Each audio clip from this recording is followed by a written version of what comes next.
Hello everyone, this is NandaVardhan and welcome back to Xtreme channel.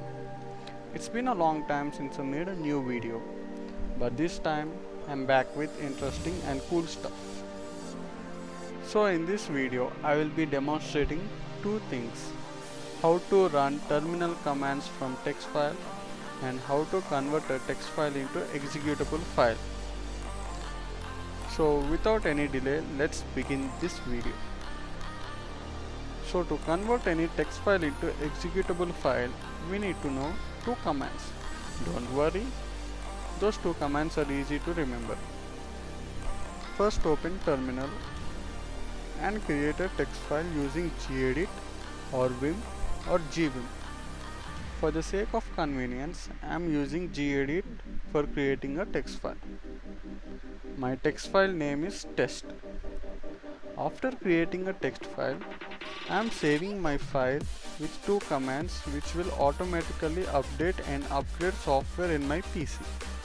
So in this way, we can run terminal commands from a file and then save the file.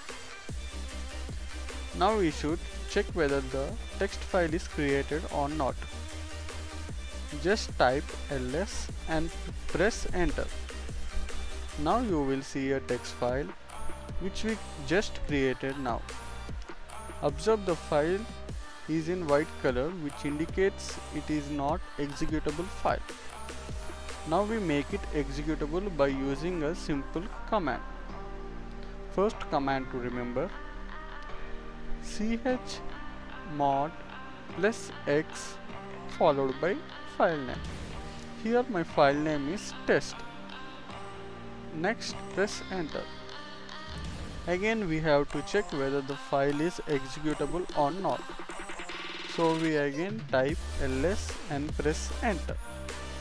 Now you will observe that the file is turned into green color, which means we have successfully created an executable file. Now it's time to use the second command, / followed by file name. You can see that the two commands in text file are executed one after the other. In this way, you can write as many lines of commands and then execute them one after other from the terminal using simple / followed by file name. Try making new terminal executable files and share it in the comment box.